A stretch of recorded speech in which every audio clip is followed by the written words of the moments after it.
안녕하세요. 사업하는 미국 변호사 신천동 29입니다. 여러분 한번 이런 상상을 해보세요. 막 며칠을 굶고 있고 목도 마르고 배도 고픈 그런 상황이에요. 그런데 누군가가 와서 이제 빵 하나도 살 돈이 없는 저에게 이렇게 1,000원을 주는 거예요. 이거 음료수 하나 사드세요. 이렇게 저한테 1,000원을 줬습니다. 그러면은 정말 감사하고 정말 좋을 것 같잖아요. 그래서 제가 이렇게 얘기합니다. 영감님, 이 1,000원 너무 감사드려요. 제가 나중에 제기해서 진짜 이거 1,000만 원으로 드릴게요. 근데 그 영감님은 아니 1,000만 원으로 주지 말고 1,200원만 줘 라고 이렇게 말을 합니다. 그래서 제가 지금 이렇게 힘들고 배고프고 이런 상황에서 엄청난 호의를 줬으니까 그건 1,000만 원의 가치가 있어요. 제가 1,000만 원이 생기면 영감님께 드릴게요 라고 했더니 그 영감님이 이렇게 말을 합니다. 그래서 자네가 망한 거야. 네, 오늘 제가 리뷰해드리고 싶은 책은 이즈미 마사토의 부자의 그릇이라는 책이에요. 부자의 그릇이라는 책이 이즈미 마사토가 지은 부자 입문서인데 소설이에요. 그 안에 들어가 있는 내용을 약간 각색해서 한번 이야기를 해본 겁니다. 저는 이 에피소드를 듣고 나서 약간 머리를 맞은 것 같았어요. 보통 그런 경험 있지 않으신가요? 막 어떠한 일을 했을 때 누군가가 도와준 게 너무 감사해서 지금 이렇게 10만 원을 해주셨지만 제가 100만 원을 드릴게요. 1,000만 원을 드릴게요. 언젠가는 1억으로 갚을게요. 뭐 이런 말들을 우리는 서슴없이 하곤 하잖아요. 근데 이 소설에서 조커라고 불리는 그 노인분은 이렇게 말합니다. 자네 1,000원에서 1,200원도 법정 최고금리인 20%를 자네한테 부과한 걸세. 그런데 왜 그거에 대해서 자네는 아무렇지 않게 받아들이고 오히려 나에게 1,000만 원이라는 돈이 생기면 그 1,000만 원을 준다고 하는 건가? 자네의 판단은 굉장히 감정적이고 돈에 대한 이해가 전혀 없는 그런 말들만 하고 있다라고 이야기를 하더라고요. 근데 대부분의 사람들이 소설의 주인공처럼 행동하지 않았을까 싶어요. 1,000원. 사실 아무것도 아닌 돈일 수도 있잖아요. 근데 그 상황에서 내가 너무 힘들고 하니까 그게 1,000만 원의 가치가 있으니까 그 노인분한테 1,000만 원으로 돌려드릴게요 라고 하는 거는 대부분의 사람들이 할 수 있는 행위라고 생각합니다. 근데 돈에 대한 이해가 있는 사람이라면 그렇게 행동하면 안 된다는 거예요. 정말 흥미롭지 않은가요? 저는 이 소설의 도입부부터 너무 흥미로웠어요. 그래서 제가 이 부자의 그릇, 오늘 이 책에 대해서 리뷰를 할 건데 이 책을 읽으면서 가장 인상 깊었던 3가지에 대해서 이야기를 해보려고 해요. 우선 첫 번째로 신용의 다른 의미다 라는 것과 저는 부자가 되기 위해서는 그만한 그릇을 만들어야 된다 라는 점, 그리고 마지막으로 돈으로 해결되지 않는 행동으로만 해야 되는 것들이 있다 라는 거에 대해서 저는 인상 깊게 봤고 그 부분을 한번 나눠봤으면 해서 오늘 이렇게 이 부자의 그릇이라는 책을 리뷰해 보려고 합니다. 우선 돈이란 신용의 다른 말이다 에 대해서 한번 이야기를 해보려고 해요. 아까 제가 말씀드린 에피소드에서 조커라고 불리는 그 부자는 이렇게 말을 해요. 자네한테 부과한 20%는 자네의 신용일세. 그 법정 최고금리, 우리가 은행에서 돈을 빌릴 때 개개인마다 금리가 다 다르잖아요. 그 금리가 다른 이유는 개개인마다 그 돈을 빌리고 상환할 수 있는 능력도 다르고 또 그 돈을 빌렸을 때 얼마나 책임감 있게 상환할 수 있는지에 대해서 믿을 수 있는 그 신용이 다르기 때문이거든요. 에피소드에서 그 노인은 그 힘들어하는 그 청년에게 20% 정말 말도 안 되는 그런 이자율을 붙이게 되는데 그 금액으로 따지면 굉장히 적어요. 이 책에서 나온 거는 20원이고 제가 오늘 말한 거에서는 200원인데 200원이라는 거에 집중할 게 아니라 20%라는 이자율에 집중을 해야 된다는 거예요. 돈이라는 것 자체는 항상 다른 사람들에게서 우리에게 온다고 합니다. 돈을 직접적으로 만들어낼 수 있는 거는 은행밖에 없어요. 그죠? 우리나라 같은 경우에도 한국은행이 찍어내는 거 외에는 돈을 만들 수 있는 사람은 없습니다. 내가 노동을 해서 그 돈이라는 걸 가져오든 아니면 내가 어떠한 신용으로 인해서 돈을 빌려오든 그 돈을 창출해낼 수는 있지만 돈을 찍어내지는 못합니다.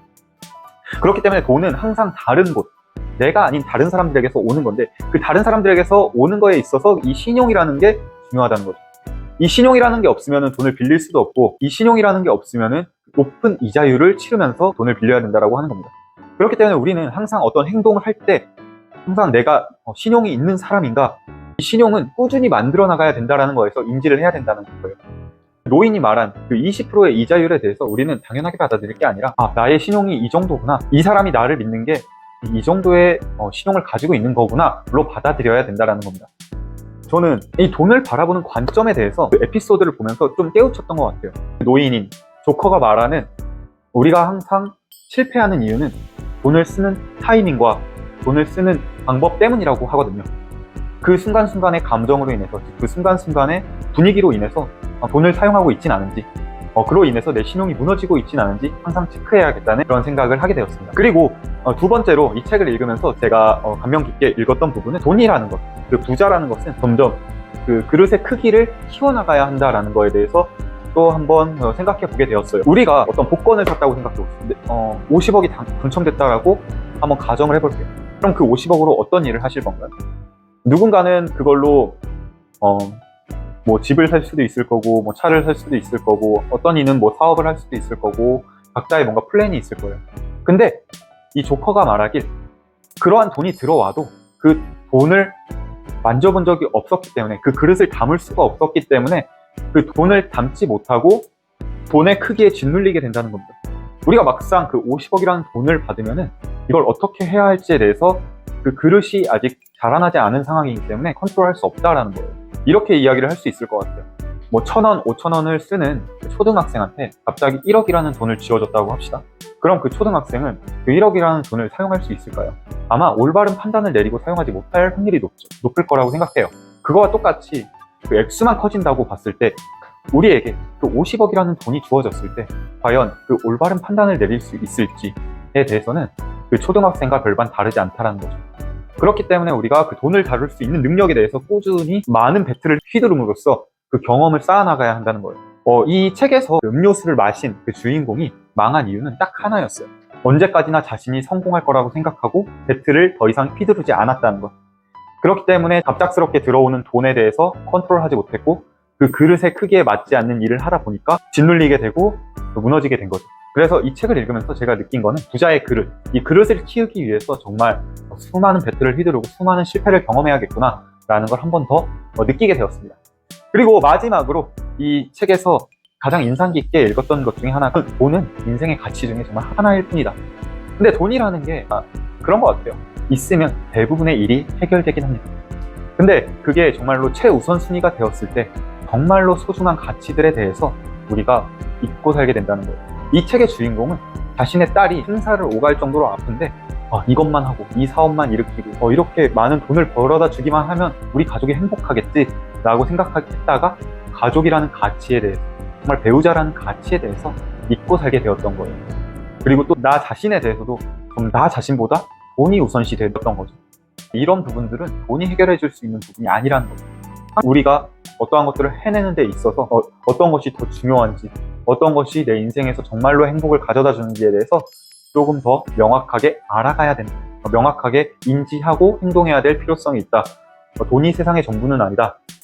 정말로 필요한 가치 중에 하나일 뿐이다 라는 거에 대해서 체감하고 인지해야 된다는 거에 대해서 것을 이 책을 읽으면서 한 번 더 생각해 보게 되었습니다. 이 부자의 그릇이라는 책을 읽으면서 정말 그냥 술술 읽히는 책이에요. 2-3시간이면 읽는 책인 것 같더라고요. 근데 이 정말 짧은 이 책 안에서 저는 정말 많은 영감을 얻었습니다. 내가 돈을 소비하고 있는 패턴이 어떤지, 그 돈이라는 가치에 대해서 내가 충분히 담을 그릇을 만들어가고 있는지, 내 인생에서 가장 중요한 가치로 돈을 생각하고 있진 않은지에 대해서 한 번 더 고민하게 된 것 같아요. 정말로 중요한 것들, 부모님, 가족, 친구, 내 배우자, 이 소중한 가치들에 대해서 잊지 않고 살아가고 있었는지 한 번 더 되새겨 볼 수 있는 시간이었습니다.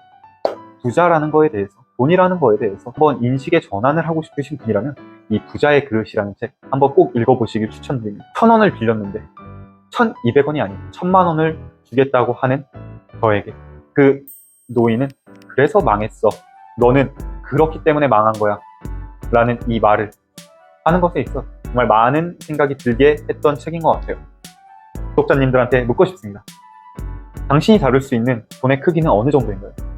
내가 정말로 힘들 때 나에게 1,000원, 10,000원, 정말 내 생사를 바꿀 수 있는 그 돈을 주어진 분한테 나는 어떠한 행동을 취하는 게 옳은 걸까요? 한 번 더 고민해보고 한 번 더 생각해보시고 그거에 대해서 한번 함께 나눌 수 있었으면 좋겠습니다. 네, 오늘 이렇게 이즈미 마사토의 부자의 그릇이라는 책에 대해서 리뷰를 해보았는데 다음에 더 좋은 책으로 찾아오겠습니다. 여태까지 함께 해주셔서 감사드리고 신천동 29였습니다. 행복한 하루 되시길 바랍니다. 감사합니다.